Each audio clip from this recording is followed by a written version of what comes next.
Hi, I'm Nicole. I'm Geraldine. I'm Lauren. And this is Doing the Damn Thing, an entrepreneurship talk show.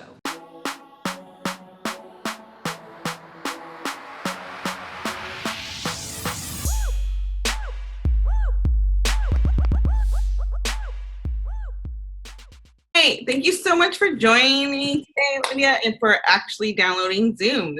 You told me right now that this is your first Zoom. So I'm like, yeah. It's my first Zoom. And I was just telling you that I was like, oh, it's kind of special. But hi, everybody. Yes, my name is Lidia Ferrufino, and I am the proud new owner of the Salted Hippie Boutique.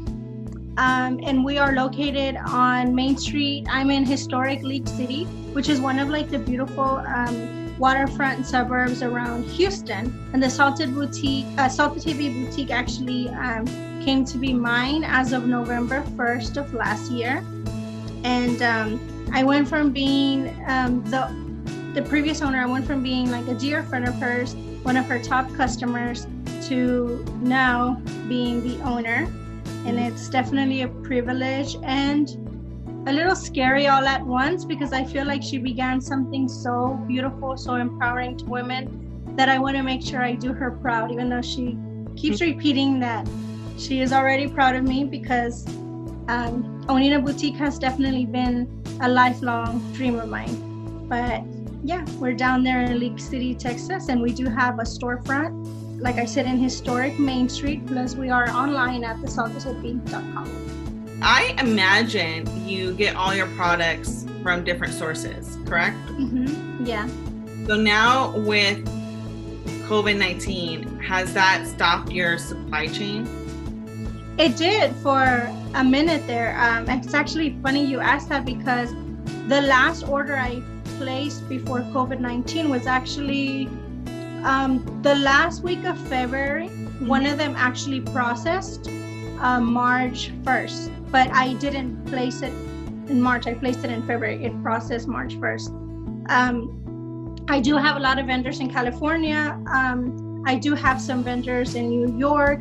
I have some more like local handmade stuff that come from different parts of the country, including different parts of Texas. Everybody was hit at a different time. So that last order that I placed was actually an order that I had prepared for Houston Livestock Show and Rodeo. And although it processed March 1st, I didn't actually get it till mid-April. So here I am with a whole bunch of like, howdy, rodeo chica, like, you know, turquoise. And I was kind of stuck with that. And my store actually had to close down mid-March. We try to stay open as long as possible. My amazing employee, Leslie, shout out to Leslie. She's my right-hand wing woman. We try to stay open as much as we could. We were fearful, of course, like everybody else, but finally our county, I'm not in Harris County, which is Houston's greater Houston County. I'm in Galveston County. So our, I guess their laws were a little bit different. I was able to stay open about mid-March. A lot of Houston started shutting down pretty early March. The rodeo Houston got shut down, and literally like people just stopped coming. All right, so are you open now? Yes. So we were officially allowed to start reopening in Texas, like my division, retail division, per our governor, May 1st. And there was a lot of thought and prayer, a lot of fear. I didn't know if I wanted to kind of be back out there. We were closed half of March, all of April. But at the same time, I was so lucky that I had enough in my business account. I was lucky enough to have April's rent covered. But once May came, I said, I don't know if I'm going to have what it takes to pay that. So I went into my hood mentality a little bit, my hustler mentality, because I've mentioned this to you before. You know, I grew up very, very, very poor, like really rough neighborhoods, very dangerous neighborhoods. So I feel like they took the girl out of the hood, or actually the girl took herself out of the hood. But the hood stays in me. So my mentality went into like hood hustler. How can I hustle my way into selling inventory that has been sitting there since February that may not be relevant right now. I was stuck with some winter stuff still in there. I was stuck with like rodeo stuff. So I just said, F all of this, and I slashed all my prices 50% off the first week of May. And thank you, Jesus, I was able to make rent. I have the amazing support of my husband that, of course, like his business had to be closed down the same amount as mine, the 2 months. But luckily, his business is a lot older and more established. So he was, doing better financially than I was. He was prepared for a rainy day. I was just getting into the groove of things. So I definitely thank him for his support. And of course, thank the customers. There was a lot of customers that, even though we were closed, continued to place orders online. There was a few that even bought gift cards, and it definitely was amazing to know and feel that although I was the new girl on the block, that historic Main Street is a lot of very older established like businesses. I had the support of like the bistro next door who said, hey, we're allowed to stay open because they were essential. Why don't you bring something over here that you can sell? I rode my little earring display over, and I was able to make a couple $100 of them just selling them for me, for the people that were picking up orders to go. That's awesome. That's such a good partnership, like really helping out your neighbors. I feel like that's a great example of just like helping out your fellow business owner, Yeah, so that was amazing. But yeah, sorry, I know I rambled to answer your question. We are open as of May 1st. We are operating. We're trying to operate with normal business hours, possibly being affected by the fact that not everybody's ready to come out and shop. And a lot of us are still struggling financially. So I completely get it. But we're trying to stay open normal business hours as much as we can. We may have to cut back on hours because, the sales are not what they used to be. Boutiques are not crowded. You're not going to be rubbing elbows like you may be in Walmart or at the mall. So let me throw that out there. If you are stir crazy and you can safely and are not sick, go out and your area of town is allowing you to, do it, but do it with the mom and pops, do it with the small businesses. We are what's keeping America and our states going, because no offense to Walmart, I shop there too, but Walmart will be okay after this. Yeah. That neighborhood deli or your mom and pop's pizzeria, we don't know, because I myself still have not received any help from the government. I applied for the the PPA. Okay. And I didn't get anything because I only have one employee. And my loan, I guess, was not important enough. And it was kind of shoved to the back. And by the time it was my turn, all these big corporations and these big companies had already taken the funds. 2 questions. So in April, when you were completely closed, what revelations did you have, if any, about okay, what if this happens again? What if, the virus comes back, because there's talks about it coming back. It's something this world's probably going to live with. Mm-hmm. If you have to close down, maybe even longer, did you have any revelations of what you need to do to prepare for that, or how you could pivot your business a little bit? I did. I don't know if it was a revelation, Nicole, or if it was an oh shit moment. And I'm sorry if I cussed, but oh shit moment. Yeah, it was I have not been paying as much attention to my online sales as I should have been. I was solely relying on people walking in, on having a neighborhood bistro next door that's amazing, and then having a hair salon next door that obviously caters to women. So I was blessed with the walk-ins, and then I'm on Main Street. There's a historic park next door. I'm so blessed with the location that I kind of took it for granted. So my oh shit moment was, you should have been concentrating on making an online presence for yourself. Mm-hmm. Because if I had to survive on only online sales, I couldn't. Mm-hmm. I would have to close down the storefront because online sales were not making enough for me to pay the bills, the rent, and my employee. So for these last few months, I haven't made any income myself. but it's fine because I was able to keep her, even if it was part-time, I was able to keep her employed while those online sales were coming in. So she was handling them. She was shipping them. She was, sanitizing the store. She was sanitizing the clothing. And for me, that was enough in the moment because we didn't know what tomorrow was going to bring. Like, even right now, we don't know, like you said, if it's going to come back. But I guess my revelation was social media can carry you for so long, but after a while, you can only sell to the same people a couple times. Yeah. And our online presence is so important, and it's something that as a storefront owner, I took for granted because I was dependent on the clientele that was so loyal from the previous owner, the clientele I'm building myself with bringing, a different vibe, different styles, and my neighbors being so amazing that people literally would just walk out of dinner and walk into my store. So my revelation was, you're not doing enough online.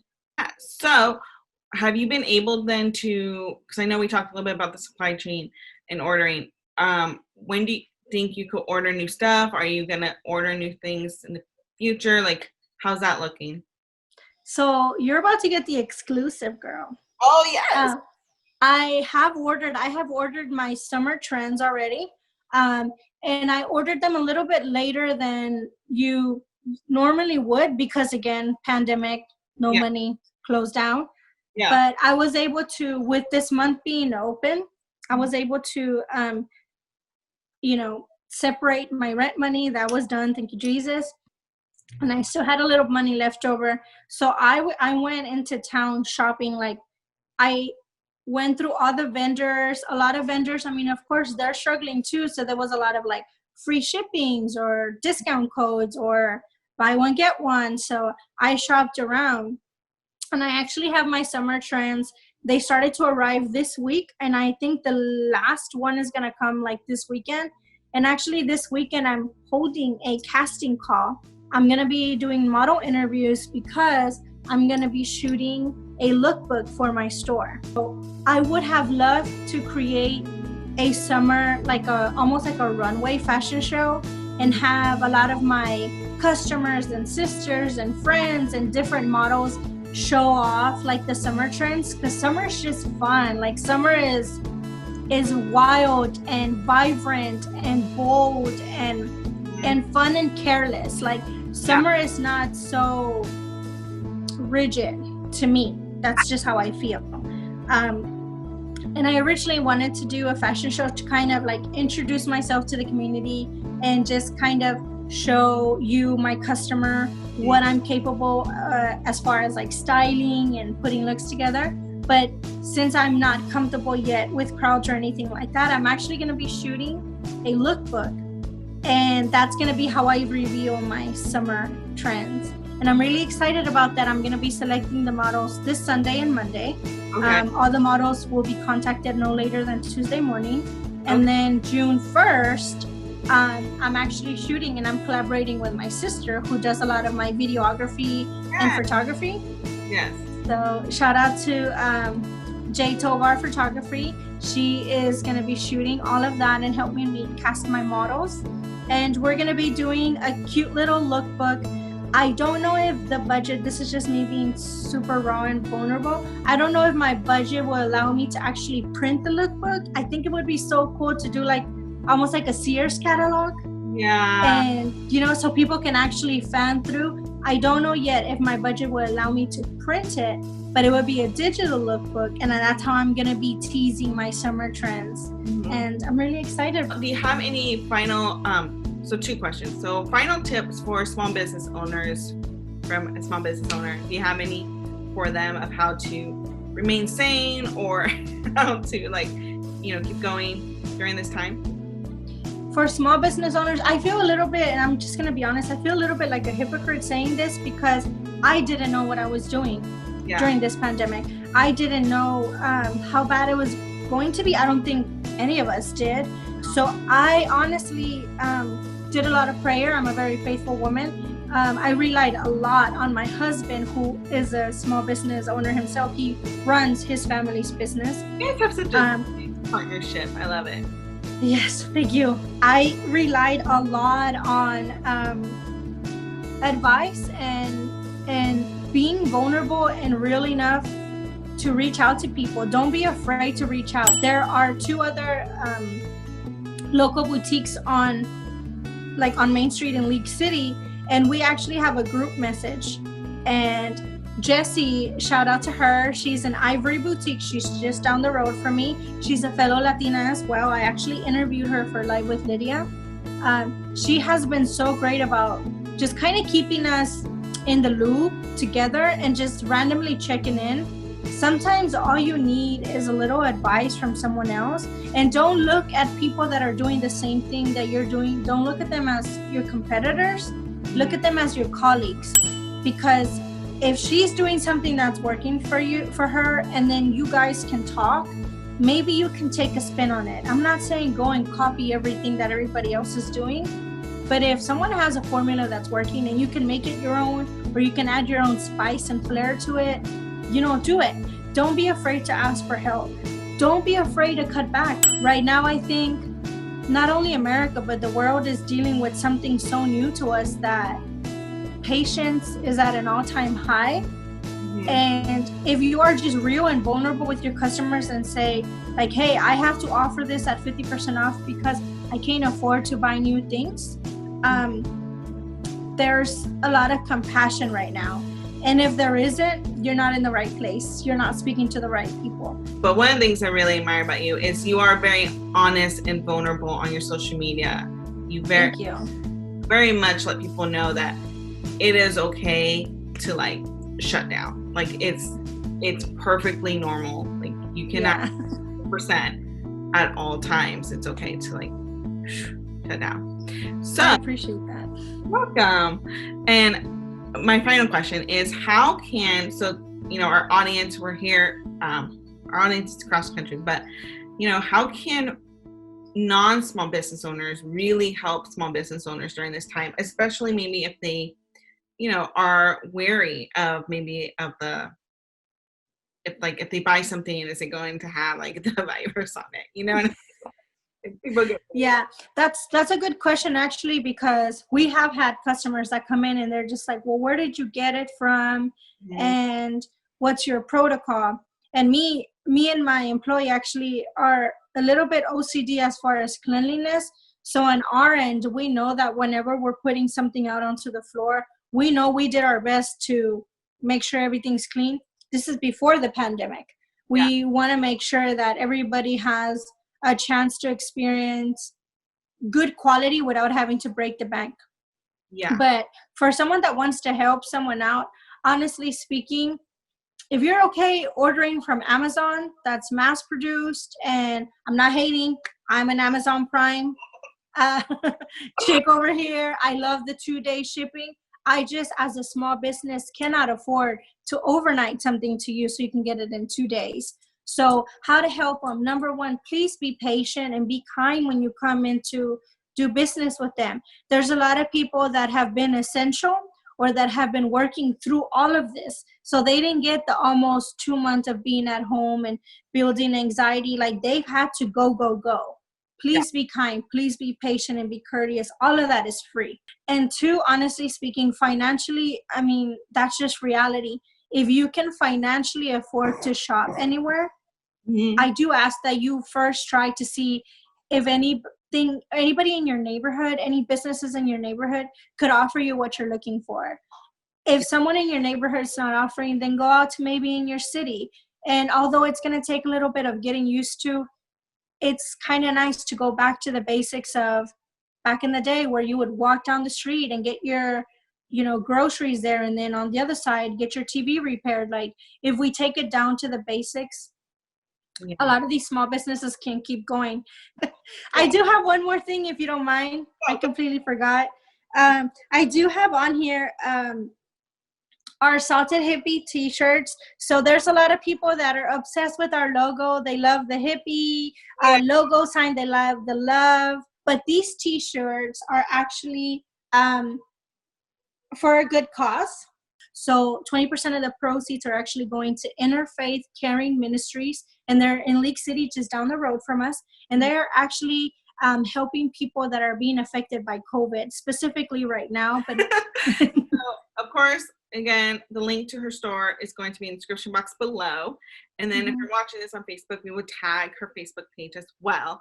And so you go to the store and you buy that t-shirt, and not only are you helping the store, but you're going to be helping a lot of other people that definitely need the help during this time. So I love that idea. Thank you. Yes.